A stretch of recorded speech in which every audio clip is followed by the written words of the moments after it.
오늘 본문 말씀을 통해서 우리 예수님께서 드디어 예루살렘에 입성하시는 것을 볼 수 있습니다. 제자들은 잔뜩 기대를 했을 것입니다. 제자들은 예수님에 대한 기대가 바로 예루살렘 왕일이고 로마에서 해방을 받아 이스라엘의 주권자로 주님께서 통치하는 것을 제자들은 원하고 있었습니다. 예수님께서 예루살렘에 입성한다고 할 때에 예수님의 제자들은 드디어 예수님께서 왕으로 등극하시려는가 보다. 예수님께서 백마를 타고 가시려나 황금마차를 타고 가시려나 기마병을 앞세우고 팡퍼러가 울려 퍼지는 가운데 그 소리가 천지를 진동하겠지. 그리고 주변의 사람들이 환호하고 열광하고 박수치고 대단할 거야. 이런 기대를 제자들이 가지고 있었습니다. 그러나 예수님은 제자들이 원하는 그 길을 가지 아니하셨습니다. 본문 말씀을 통해서 예수님의 지극히 겸손한 모습을 보여주고 있습니다. 이 말씀을 찬찬히 읽어보는 가운데에 겸손이 눈에 들어왔습니다. 그래서 이제 겸손하십시오, 이런 제목으로 말씀을 드리려고 합니다. 첫째는 나귀 새끼를 선택하신 예수님의 겸손입니다. 본문 2절 말씀을 보면 예수님이 제자들에게 맞은편 마을에 가면 나귀와 나귀 새끼가 함께 있는 것을 보리니 풀어 내게로 끌고 와라, 이렇게 제자에게 당부했습니다. 마태가 기록한 이 말씀을 보면 나귀 어미와 나귀 새끼가 있는데 어떤 것을 끌고 오라는지 확실하게 기록해 놓고 있지를 않습니다. 그러나 마가가 기록한 마가복음 11장 2절에 보면 나귀 새끼를 풀어 끌고 와라. 또 누가가 기록한 누가복음 19장 30절에 보면 나귀 새끼를 풀어 끌고 와라. 주님이 나귀 새끼를 끌고 오라고 제자에게 심부름을 시켰습니다. 즉 나귀 새끼와 나귀 어미가 같이 있는데 어미 말고 나귀 새끼를 풀고 내게로 끌고 오너라. 주님이 그렇게 부탁을 했습니다. 주님의 부탁을 받은 2명의 제자가 예수님의 말씀대로 한 마을에 가보니까 정말로 나귀 어미와 나귀 새끼가 매여 있는 것입니다. 그 중에서 예수님께서 말씀하신 대로 나귀 새끼만 끌고 가면 됩니다. 그런데 오늘 봉독해드린 7절 말씀을 보면 나귀와 나귀 새끼를 끌고 와서 그랬습니다. 나귀와 나귀 새끼를 끌고 왔다.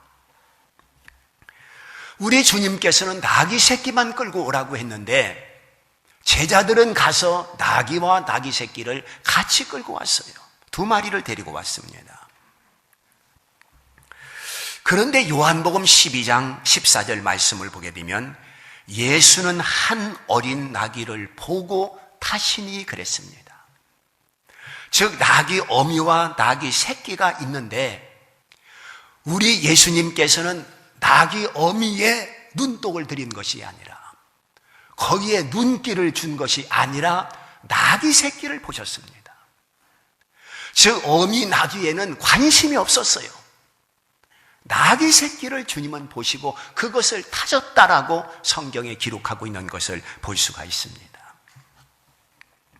우리 예수님께서 나귀 새끼를 타신 것은 어미 나귀가 없기 때문에 할 수 없이 나귀 새끼를 탄 것이 아니고 또한 궁여지책으로 나귀 새끼를 탄 것이 아니라 어미 나귀가 바로 옆에 있는데도 불구하고 주님은 나귀 새끼를 선택해서 그것을 타고 예루살렘에 가기를 원하셨던 것입니다.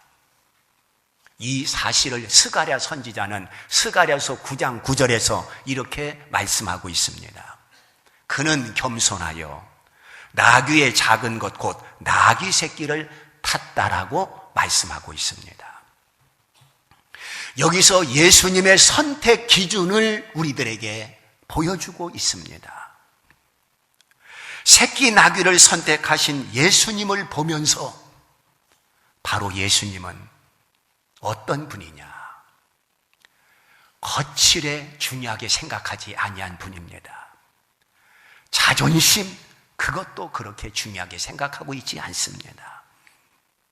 사람들은 과시하는 것, 우월감을 갖는 것, 영웅의식을 갖는 것, 사람들이 그런 마음입니다. 혹은 카리스마, 우쭐문화.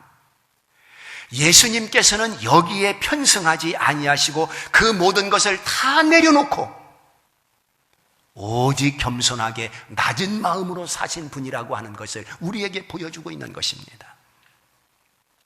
우리가 세상에 살면서 이거 내려놓기가 그렇게 쉽지 않습니다. 자존심, 과시욕, 영웅의식, 사람마다 여기에 편승해서 살려고 하는 경향이 있는 것을 부인할 수 없습니다. 특별히 한국 민족성은 냉수 마시고 이를 쑤시는 허세 문화 속에 살아왔습니다. 그런가 하면 밥을 굶어도 헛기침하면서 살아야 하는 것이 양반 문화라고 생각하면서 살아왔습니다. 그러므로 사람들은 너나 할 것 없이 대접받는 것을 좋아합니다. 알아주는 것을 좋아합니다. 이게 사람입니다. 의전이라고 하는 것이 있습니다. 어느 자리에 누구를 앉히느냐, 그게 의전입니다. 의례입니다. 말석이 있고 상석이 있다고 생각을 합니다. 누구나 다 상석에 앉기를 원하고 있습니다. 만약에 내가 상석에 앉아야 할 사람인데 상석에 앉지 못하고 그 다음 자리에 앉았다고 한다면 응당 받아야 할 대접이 소홀하다고, 자존심 상하느니, 모욕적이니, 기분 나쁘니, 다시는 안 오니, 사람들이 이렇게 구겨진 마음, 그리고 편한 마음이 아니라 상한 마음을 가지고 돌아가는 것을 쉽게 볼 수 있습니다.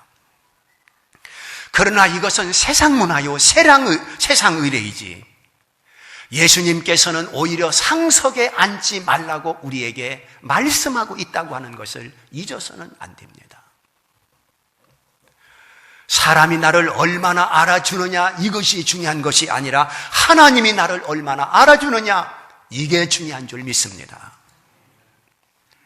교회에서 나를 얼마나 알아주느냐, 내가 얼마만큼 대접을 받고 있느냐, 그것이 중요한 것이 아니라 내가 교회를 위해서 얼마나 희생하고 있느냐, 내가 주님을 위해서 얼마나 수고하고 섬기고 있느냐, 이게 더 중요한 것입니다. 즉 사람 앞에서의 가치보다도 하나님 앞에서의 가치가 훨씬 더 중요하다는 말입니다. 우리 이 시간 예수님을 바라보십시오. 예수님은 예루살렘에 가셔서 궁궐로 가신 것이 아니라 골고다로 가셨습니다. 왕관을 쓰신 것이 아니라 과시관을 쓰셨습니다. 용상에 앉은 것이 아니라 십자가에 달리셨습니다. 그분이 바로 우리 예수님이신 것입니다. 주님의 한없는 겸손을 우리에게 보여주고 있습니다. 그리고 두 번째는 겉옷을 벗는 겸손을 본문에서 보여주고 있습니다. 이 겉옷이라고 하는 것은 신분을 나타냅니다. 제사장 옷이 다르고 레위 사람 옷이 다르고 일반 백성의 옷이 달랐습니다. 제사장들은 거룩하게 보이기 위해서 끌리는 옷을 입었고 옷깃을 넓게 해서 천천히 다녔습니다. 그게 거룩함이라고 생각했습니다. 또한 이 거소지라고 하는 것은 계급장이 달릴 수 있고 훈장이 달릴 수 있는 그런 옷입니다. 그 옷을 다 벗었다는 말입니다. 그 옷을 옷걸이에 정돈하기 위해서 벗은 것이 아니라 나귀 위에 깔기도 하고 길에 펴기도 하였다고 본문에 소개하고 있습니다. 나귀 위에 깔은 것은 예수님께서 거기에 앉을 자리이기 때문에 예수님을 편히 앉도록, 예수님을 되도록이면 푹신한 자리에 앉도록 자기들의 겉옷을 벗어서 나귀 위에 올려놓은 것입니다. 우리는 이 모습을 보면서 내 옷이 아무리 화려하다 할지라도, 또한 여기 높은 계급장이 달려있고 빛나는 훈장이 너덜너덜 달려있다 할지라도 다 주님 밑에 있어야 된다고 하는 것을 교훈하고 있는 것입니다. 계급도 훈장도 주님 위에 있어서는 안 됩니다. 주님 아래에 있어야 되는 것입니다. 또한 사람들은 짐승 나귀 새끼가 밟고 갈 것을 뻔히 알면서도 자기 겉옷을 벗어서 길에다 깔았습니다. 국빈이 오게 되면 붉은 카페트를 깔아 대우하는 것을 볼 수 있습니다. 바로 예수님께서 가시는 그 길에 붉은 카페트는 아니라 할지라도 자기들의 겉옷을 벗어서 혹은 나뭇가지를 꺾어서 깔아드린 것을 볼 수 있습니다. 그들이 겉옷을 벗어서 땅바닥에 깔아 놓았다고 하는 것은, 그리고 나귀 새끼가 그것을 밟고 가는 것을 뻔히 알면서도 벗어 놓았다고 하는 것은 바로 어떤 신분의 옷이든지 또한 어떤 계급 달린 옷이든지 그것을 주님 앞에는 벗어야 된다고 하는 것을 우리에게 보여주고 있습니다. 땅바닥에 깔은 그들은 짐승이 밟고 갈 때에 어떤 면에서는 그 신분의 모욕을 당한다고 생각했을 것이고 치욕을 당한다고 생각할 수 있었을 것입니다. 그러나 그들은 그렇게 생각하지 아니하고 그것을 벗어서 땅에 깔았다고 하는 것은, 말씀을 드린 것처럼 누구든지 어떤 사람이든지 다 주님 앞에는 다 겉옷을 벗어야 된다 하는 교훈을 우리에게 주고 있는 것입니다. 아람의 영웅 군대 장관 나만 모르는 사람이 없을 것입니다. 그가 문둥병에 걸렸습니다. 자기 나라에서 좋다는 약, 용하다는 의원 다 만나 자기 병을 고쳐보려고 무던히 애를 썼지만 자기 병을 고쳐주는 사람은 세상에 하나도 없었습니다. 그래서 마지막 희망을 걸고 엘리사 집을 찾아오게 됩니다. 그가 엘리사 집을 찾아온 것은 대접을 받기 위해서 찾아온 것이 아니라 자기 병을 고치기 위해서 찾아왔을 것입니다. 그런데 나아만은 대접받으러 온 것처럼 행세하는 것을 볼 수 있습니다. 엘리사가 밖도 내다보지 아니하고 요단강에 가서 7번 목욕하라, 그렇게 종을 통해서 일러줍니다. 그럴 때에 이 나아만은 상당히 마음이 상했습니다. 분노했습니다.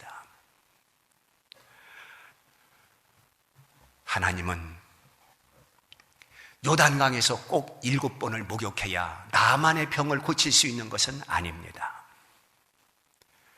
베드로가 성전 미문에 앉아있는 걷지 못하는 사람, 은과 금은 내게 없거니와 나세렛 예수 그리스도의 이름으로 걸으라 할 때에 발과 발목에 힘으로도 걸었다고 했습니다.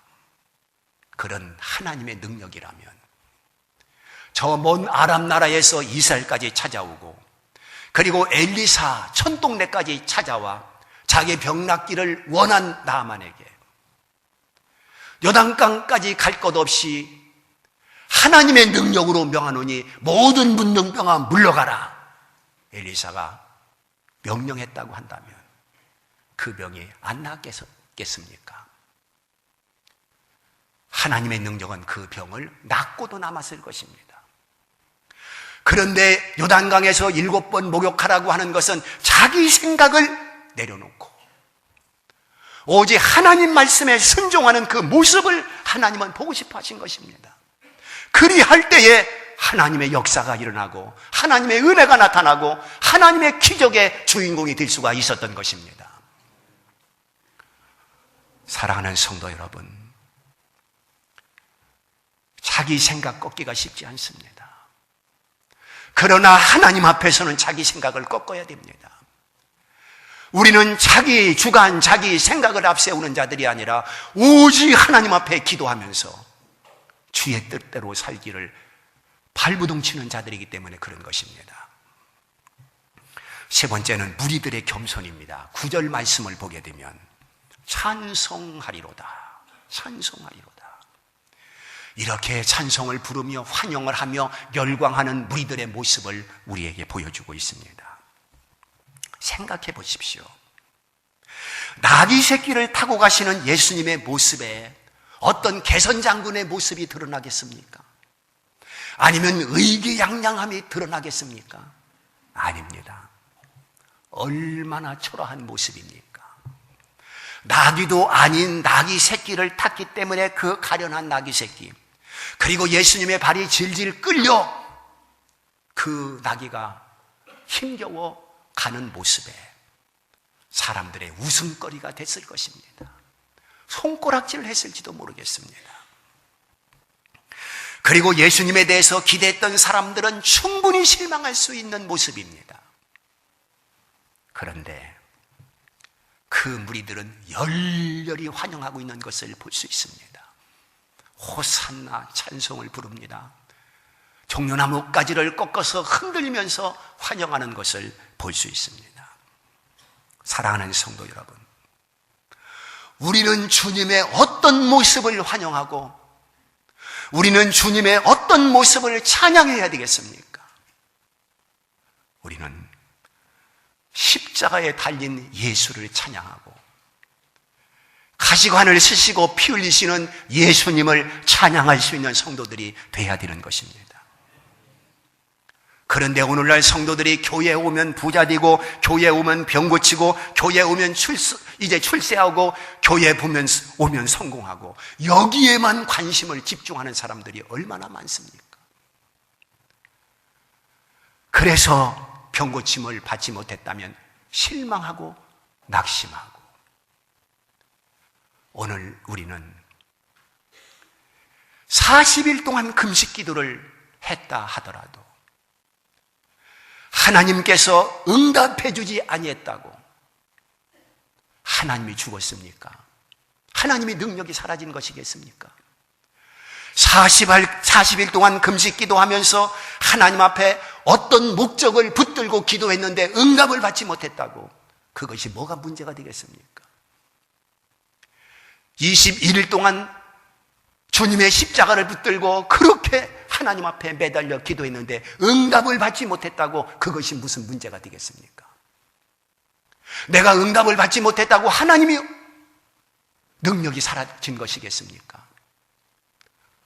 오늘 우리는 예수 그리스도의 가시관을 보고 예수 그리스도의 십자가를 바라보고 사는 자들이어야 되는 것입니다. 내가 살면서 고난당하고 내가 살면서 병들고 내가 살면서 실패한다 할지라도 우리는 거기서 주님의 말씀을 잡고 오히려 주님 앞에 감사하고 주님 앞에 영광을 돌릴 수 있는 그런 믿음이 오늘 우리들에게 필요한 것입니다. 십자가를 바라볼 때 나의 모든 죄를 용서받고 구원이 성립되는 것입니다. 가시관을 바라볼 때에 그가 찔리면 우리의 허물이라고 약속했으니 우리의 모든 허물을 용서받을 수가 있는 것입니다. 히브리서 11장 24절 이하에 보면 모세는 바로의 공주의 아들이라 일컬음을 거절했고 애굽의 금은 보화를 거절했다고 말씀하고 있습니다. 그 이유는 뭐라고 그랬습니까? 하늘의 상을 바라봄이라. 그는 하늘의 상을 바라보고 자기 백성과 함께 능욕받는 그 길을 선택했다고 말씀하고 있습니다. 바울도 세상의 모든 것들을 배설물로 여기고 예수 그리스도의 남은 고난을 내 육체에 채우노라 이렇게 말씀을 하고 있습니다. 그들은 고난을 사서한 사람입니다. 능욕을 사서한 사람입니다. 그렇다고 한다면 그들이 가진 것도 포기할 수 있는 믿음을 가졌다고 한다면 오늘 내가 가지지 못했다고 애석하게 생각하고 속상하게 생각할 필요는 없다는 것입니다.